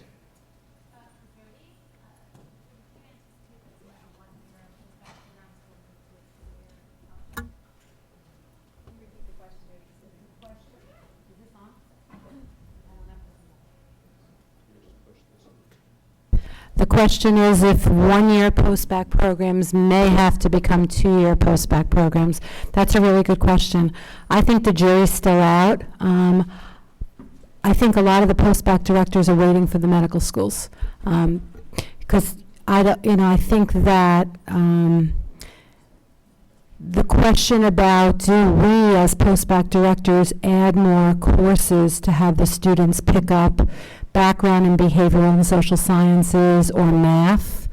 My hunch is that postback programs don't feel the particular need to require those courses, but maybe offer those courses optionally unless a majority of medical schools want those courses as required courses on the way in. But the jury's still out. Other questions? Yes, Mary. I have a question for Kiana. Do you perceive that there's any chance that Congress will revisit the exclusion of professional and graduate students from subsidized loans? I don't know. Her question was, do I think that Congress is going to revisit the fact that they no longer offer graduate and professional students the subsidized loans? I would hope so, but you never know. About around May, they provide us with some information in regards to what's going to come into effect in July. But there's so many changes going on now, it's hard to say. Because you look at the numbers, it would seem to me that pretty much the only people who can afford to go to medical school are people who come from families of means. And we talk about diversifying the physician workforce, and that one change, which most people didn't see and don't know about, seems to me that it's going to make it much harder for our students who don't come from money to be able to enter the medical workforce. To give you an exact on that, if you happen to borrow the max, and then you do a 3-year residency and a 2-year fellowship, and then you decide to go into a 25-year repayment, your total payment on $200,000 is going to be almost $500,000. Right, Kiana? Right. So, that's what you're looking at the time you're done. Now, on the flip side, there are lots of programs out there, and the physician shortage is going to cause hospital systems and large groups to compete for our graduates. And one of the ways to compete is to pay back some of their loan. So I think we're going to see that come into play as well. But do I think the government's going to change that? No way, not the way things are now. Dwight? So here's a question also for Kiana, and it relates to both you as advisors and us in the medical school, and that is, the question is, when you talk to your first-year medical students, how sophisticated are they about the loans that they come with and what the implications are? And the second part of that for the medical school folk here is how vigilant are we at reminding our students for those unnecessary things that they borrow for during medical school, what those implications are. I'm increasingly concerned, I'll let you answer my question, but I'm increasingly concerned that, we're not dogging them enough. And I see some behaviors in medical school that trouble me significantly, that have implications, despite the fact that we don't have data about decision-making at the end of their medical school career. So tell me that every student you see in your first-year class knows everything that you just said and will not borrow an extra penny while they're in medical school. I think that a lot of our students are afraid to come to my office in regards to, I hound them constantly in regards to budgeting. I believe that one thing that was great about me coming to CMSRU, because I came from DUCOM, is that I'm able to work with the students earlier in the process. Once the students are accepted, I'm in constant communication with them. I'm letting them know some of the things that they need to do in preparation for med school. As I stated on the slide, things that they can do when they're trying to approach med school would be to not open up new lines of credit, to look at all of their bills and set a budget, because usually if they put it on paper in black and white, usually they'll stick to it. A lot of the students that come in may not be aware of how much they borrowed. I've had some students in my office, not only at CMSRU, but when I was at DUCOM, come into the office with tears. I didn't know I was borrowing that much. And I think, again, it's placed on the financial aid administrators as well as admissions and advisors, counselors' heads, to make sure that we hold the students accountable and that we're also accountable to provide them with that information, to let them know they need to be educated and knowledgeable about their debt. Kiana, I'd like to add one of the things that she says very early in the year. When family or anybody ever says, "What can I do for you?" make an interest payment. Right. And she says, try to do anything they can to reduce that interest while they are still in medical school. Right. Yes. One of the common things at undergraduate schools is what the sticker price is and what the discount rate is. And looking at medical schools, what are the challenges to delivering a cost that's the true cost of education to students, so that we don't continue to increase the cost of medical school just because there are twice the number of applicants willing to pay that cost? Great question. And I wish our financial, not financial aid folk, but I wish our dean and comptroller were here. 3 years ago, I did sort of an awful thing. I looked at the tuition and cost of attendance at Penn State for the past 10 years. I looked at the percentage increase in tuition for the last 3 of those, and I projected the curves. And let me just tell you, we are now, for an in-state student, right around a little bit more than 50,000, thereabouts, close to. If you now add on conservatively 15,000 for living expenses and other kinds of things, and if we look at between a 4 to 6% increase in tuition over the next 10 years, the numbers get pretty scary. And my concern is that we're not going to be too far away from a tuition cost for medical school at $75,000 for 1 year, with the student showing up first year not understanding that that number is going to rise every year that they're in medical school. So I appreciate the question, and I think that there's some important implications for us about who comes to medical school 10 years from now. I'm sorry I don't have an answer for you.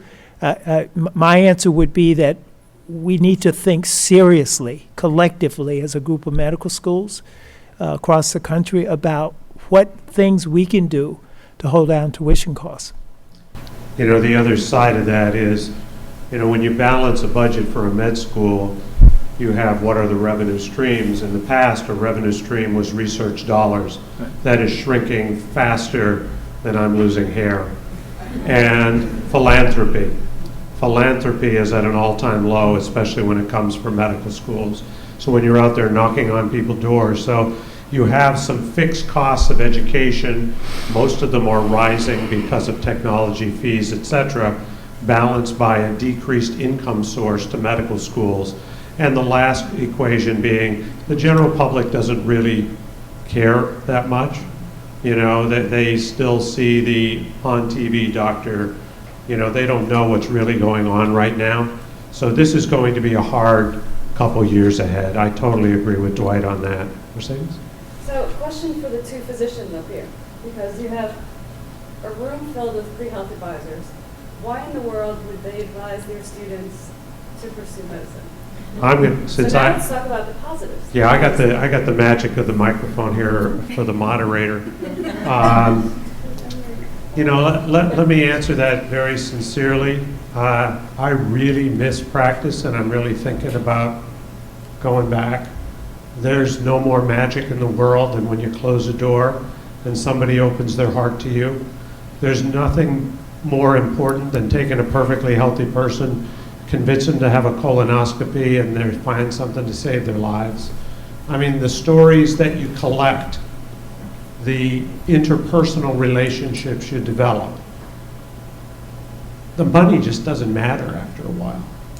The other part is you always have a job, which, having now 3 children, isn't the case in other fields, and you have a transportable job, and still a very respectable job. And I still don't know of anybody who's a physician who's really hurting. And there's going to be ways around all these things, which is the fun of it. So I'd say if you want a rewarding career that you can never predict what the day is going to be like every time you get up, that you'll meet people that make your life worthwhile, you got to put the financial part on the other side of it and make it work out. Dwight? One answer, I have the best job in the world. Right. I mean, you know, despite those, you know, 5:30 mornings and late suppers at 10 o'clock at night, you know, every day of my work is exciting and different. Most of the time, I don't solve all the problems that end up unfolding as the day goes on, but I certainly enjoy what I do. And so, you know, the money part of this isn't an issue, but I can't think of anybody else going to work every day and doing what I do and enjoying it as much as I do it, and that's why they ought to be doing it, quite frankly. Can I just add one thing, just really quick? I just want to state that I did survey our students, our current class, anonymously, and about 3 or 4 of them mentioned debt. A lot of them don't think about it. they want to be medical doctors because that's what they aspire to do. That's what they want to do, and they're not going to think about the debt. They're going to think about how they want to give back to the community that they want to serve, and that's it. Yes. I'm sorry. So one more question or comment, sort of. So I'm wondering how we can incorporate all of the issues, all of the topics that were discussed today, because in my own personal opinion, I think it really all comes back to that, that keyword maturity and insight. When I was online to get food, I was actually talking with Lolita about how the students keep getting younger and younger, or less and less mature. I said, I don't know if it's just that I'm getting older. I am, but I really don't think that's it. I think that these kids are a lot less mature than we were when we were their age. They're very bright. We see great students, but they have the common sense of, that door handle. I mean, some of them, not any of your students at all. Actually, let me just say, Columbia is one of those few schools that will actually mention concerns. They just have a very eloquent way of wording it. Because let's not forget that these are all discoverable should something happen down the road. So I certainly wouldn't encourage you guys to put too much in your letters. That's why these sorts of relationships are important. But, so with that said, I had to throw my 2 cents in. So what can we do to mesh all of these issues? Because even, your discussion about the postback programs and some of their decisions and how we could do this better, what can we do? Yeah. There has to be a solution. I think one thing has to be very real conversations with undergraduate college administrators, because they really put the pressure to get those students straight in the door to medical school, and the conversation just has to be out there. Yeah, I love everybody knocking on the door for a 3-4 agreement. You want to rush this? And we want the other way around. And, holistic review. How far down the road can you walk if you're taking 130 credits and trying to pay for them at the same time? There's no rush. I'm in my 60s, and I want to keep doing this for another 20 if I can. You're only going to do this the rest of your life. What's the rush to get started? Well, the answer is addressing the issues in the K-12 system. Yeah. Because some of what students take, in the first 2 years of college should really be addressed by the time they're graduating from high school. Well, and I have one more thought on that. I mean, I think that a lot of us try to do a lot of education from the minute students walk in the door, that there's no rush for this, and for whatever reasons, parents, finances, whatever, sometimes we don't have the clout to really convince them.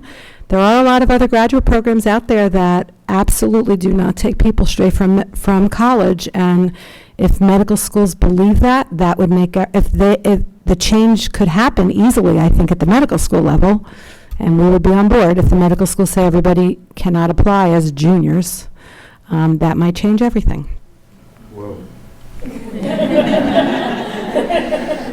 Yes.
So now you need cosign, all of those things. And what we started doing was once a student got accepted, financial aid office sent a letter and sent me a copy and said, this is your incoming debt. It's a culmination of undergrad, graduate, postback, what have you. So they knew right away what they were coming in with, and we started the counseling process from there. But I think in forums like this, between ed advisors, financial aid officers, admissions folks, you know, we could collectively work together to discuss, you know, who's coming in, who do they look like, what, you know, is out there for them. It might help make it a little easier to still, you know, develop students and doctors who look like our nation and, you know, who truly have the desire to become great physicians. I think that's kind of, you know, how it works for us. Yes. I think another thing that I really struggle with is particularly students that are coming in from under-resourced backgrounds, and they're coming in underprepared in some cases because they come from an educational system from K through 12 that doesn't give them the skills to make them ready to compete. And so those students who are my favorite to work with and who I watch and really support to diversify our physician population often take longer and more coursework to get there. And so I'm really struggling with I don't want to be a dream crusher, and that certainly is something that we have all probably been accused of at some point as a pre-health advisor. But so encouraging these students to go off and do an enhancement program to make them more ready for the application process, I'm encouraging them to incur more debt. And with the knowledge that they're going to have this medical school debt, and also with the knowledge that there's no guarantee at the end of that enhancement program. And that's something that I'm really struggling with in terms of the overall picture, particularly with our applicant pool being from such a top percentage of earners, and how do we address those issues? So just a comment. You know, in my dream, I envision a time when medical schools and professional schools and communities can identify resources in their communities that would partner with the collection of schools and provide, if you will, one-on-one or one-on-two or one-on-three advising, where a community person, a community leader, a teacher, a principal can get to know those potential students that might have promise and understand them in a more personal way and do a better job at advising. You know, we talked about the one-size-fits-all for healthcare this morning, and we do that. You know, we find, 50 kids that'll show up someplace, and we think that we're going to have all of them go off and do these wonderful things.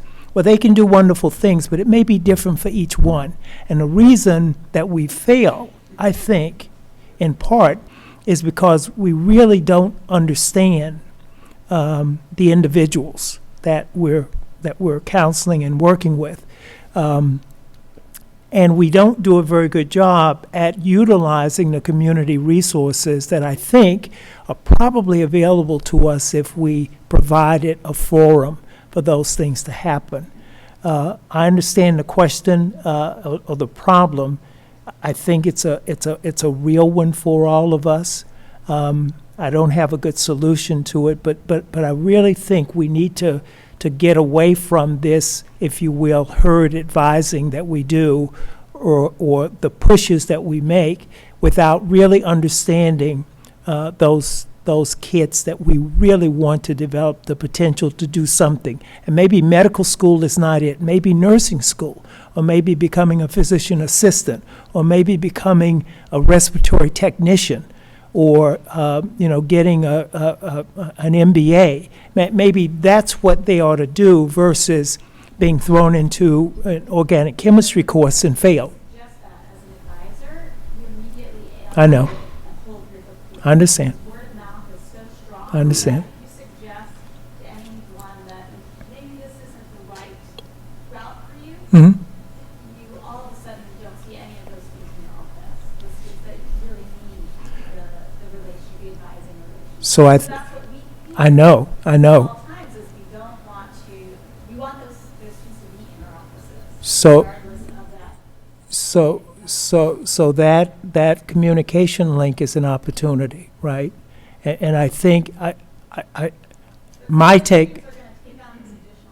Yeah, well, listen, we're going to lose some along the way, and we can do the best job that we can and still not be 100% successful, but it doesn't take away the responsibility and obligation of trying to set up a system whereby we can do a little bit more personalized advising and use that as a forum for educating the community about what we're all about. And what we're all about is success of those underrepresented and disadvantaged students getting to a better place in their lives. One more quick on that. So the AAMC group on diversity affairs and the postback programs and from NAHP are taking up those issues. And for the last 2 years, a small group, a cohort met for a day at the AAMC meeting to talk about these underrepresented students in medicine who need some extra help. And how expensive it all is, and are trying to put our heads together to figure that out. It's really a big, hard issue to tackle. But you're not the only one who thinks about that, and I think the AAMC is really concerned, and so there's a group of people trying to figure this out. With that, I'm going to end the panel part of this. There is something else just for a couple minutes, so stay put. But, you know, what I'm seeing is things are escalating instead of coming down. That, you know, we could probably talk here for a long time. What I challenge you to think about is this. This is an incredibly important group from my perspective. I'm not just saying that. I mean, you have the opportunity to shape healthcare for the future. Our students, before they arrived, all got on this thing I've never heard of called Facebook. And I say this as a joke, but not a joke. We created a restrictive site for accepted students only. We couldn't see it. Nobody else could see it. Before they arrived for the first day of school, they had written the charter, arranged housing, arranged roommates, and arranged restaurants in Philly for the first week for them to go to. Maybe we should think about that. For the LAN, for NEAP, to think, is there a way that this conversation doesn't stop today, but it could be carried on, magnified, and some ideas and proposals could come out of it? That's what I wanted to end my part of it with. I really am very impressed. Those of you who parked in our parking garage, okay, it's an IQ test to get out. You have to go and slide your card in and get it, and then you put the card that you have, the white one, which all but one of you have, and put that in, and then you put the other one in afterwards. You will eventually get out of here. Huh? They don't have to yet. They will, I know, after you pay, you'll get that second one to get out of there. I'm going to put the microphone over to Connie, but Connie, I'd like to thank you for allowing us to host this.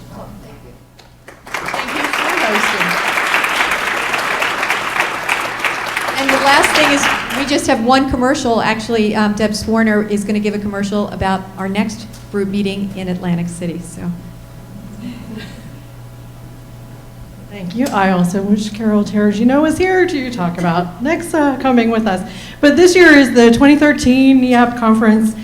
This is our joint conference with NEXA and our other colleagues in a couple of organizations. So I invite you all to join us April 11th through 14th in Atlantic City, New Jersey. We have a theme of getting past go, advising the pre-professional through practitioner. So we're still looking for a few good program proposals. Think mostly on the NEAP side of that. The programs are already under consideration for the next side. So that's till January 19th for you NEAP folks to get your creative minds together. Perhaps someone would like to continue today's conversation and submit some type of proposal for that. We will begin registration on or about January 28th. Also, I'm looking for a very good volunteer, preferably from the Atlantic City area. But if you know Atlantic City well, that would be great too. to help with some food fund and fellowship planning. We're actually going to have some free time on Saturday afternoon over the conference for the Meet the Deans. So would love to have somebody work with me together on that to plan some fun activities. All right, well, I hope to see you in Atlantic City from April 11th through the 14th. And yes, Can you just talk a little bit more about the Meet the Deans, or which day, what day? Meet the Deans will be Saturday afternoon, yeah, kind of the, like 3:30, 4 o'clock time. And there is also a recruitment fair for students prior to that time, which you would be receiving information about shortly. So registration opens very soon, and I hope that you will all join us in Atlantic City. Look forward to seeing you there. I just want to say thank you to Connie and Mary. There's an unbelievable amount of behind-the-scenes work that goes on